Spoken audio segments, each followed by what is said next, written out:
آگے ارشاد فرمایا وَمِمَّا رَزَقْنَاهُمْ يُنْفِقُونَ، اور ہماری دی ہوئی روزی میں سے ہماری راہ میں خرچ کریں۔ یہاں پر مفسرین فرماتے ہیں کہ یہاں یہ نہیں فرمایا گیا کہ اپنے مال میں سے خرچ کریں، بلکہ فرمایا مما رزقناہم، جو ہم نے مال انہیں دیا اسی میں سے خرچ کریں۔ تو اس میں اشارہ اس طرف ہے کہ مال تمہارا پیدا کیا ہوا نہیں، ہمارا عطا فرمایا ہوا ہے۔ اس کو اگر ہمارے حکم سے ہماری راہ میں خرچ نہ کرو تو تم نہایت ہی کنجوس ہو، اور یہ کنجوسی نہایت ہی بری چیز ہے۔ اگے ارشاد فرمایا والذین یؤمنون بما انزل الیک، اور متقی پرہیزگار وہ لوگ ہیں جو ایمان لائیں اس پر جو اے محبوب آپ کی طرف اترا، وما انزل من قبلک، اور اس پر ایمان لائیں جو آپ سے پہلے اترا۔ اس آیت کریمہ کے تحت تفسیر خزائن العرفان میں ہے جس طرح قرآن پاک پر ایمان لانا ہر مکلف پر فرض ہے، اسی طرح کتب سابقہ پر ایمان لانا بھی ضروری ہے جو اللہ تعالی نے حضور علیہ الصلاۃ والسلام سے پہلے انبیاء علیہ السلام پر نازل فرمائی۔ یعنی ہم پر ضروری ہے کہ ہم اس طرح ایمان رکھیں کہ اللہ تعالی نے جتنے نبیوں پر جتنی کتابیں اور صحیفے نازل فرمائے ہمارا سب پر ایمان ہے۔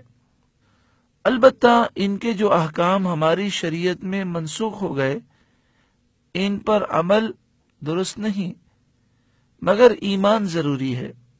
مثلا پچھلی شریعتوں میں بیت المقدس قبلہ تھا، اس پر ایمان لانا تو ہمارے لیے ضروری ہے۔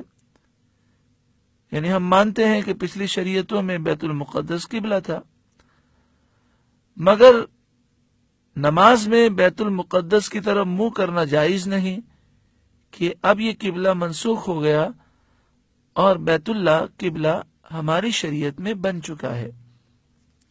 آگے ارشاد فرمایا وَبِالْآخِرَةِ هُمْ يُوقِنُونَ، اور متقی لوگ آخرت پر یقین رکھتے ہیں۔ متقی وہ ہیں جو آخرت پر یقین رکھیں، جسے یقین ہوتا ہے اور جس کے تصور میں آخرت ہوتی ہے، اور یہ تصور ہوتا ہے کہ مجھے مرنا ہے اور مرنے کے بعد رب کے حضور حاضر ہونا ہے، جواب دینا ہے، تو پھر ایسا شخص گناہ نہیں کرتا، پھر ایسا شخص اپنی اس قلیل بے وفا فانی دنیا کو سب کچھ نہیں سمجھتا۔ وہ یہ تصور کرتا ہے کہ لمحہ بلمحہ ہم موت کے قریب ہوتے جا رہے ہیں اور موت اچانک آئے گی، اس کا ایک وقت مقرر ہے لیکن ہم نہیں جانتے۔ دانا سمجھدار وہی ہوتا ہے کہ وہ اس طرح زندگی گزارے کہ جب قبر و آخرت کا معاملہ اس کے سامنے آئے تو اسے شرمندگی نہ ہو۔ اللہ تعالی ہمیں ایسی پاکیزہ زندگی عطا فرمائے۔ آگے ارشاد فرمایا اولئک علی ھدی من ربہم، یہی لوگ ہیں جو اپنے رب کی طرف سے ہدایت پر ہیں، وَأُولَئِكَ هُمُ الْمُفْلِحُونَ، اور یہی کامیاب ہونے والے ہیں۔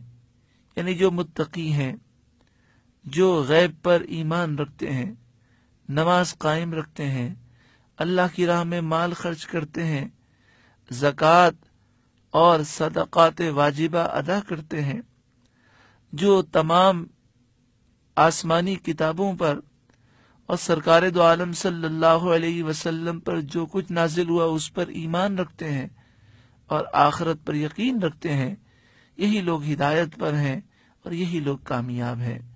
اللہ ہمیں ان لوگوں میں شامل فرمائے۔ اب اگلی دو آیتیں ان کافروں کے رد میں ہیں جو ظاہراً بھی کافر تھے اور باطناً بھی کافر تھے، یعنی کھلے کافر۔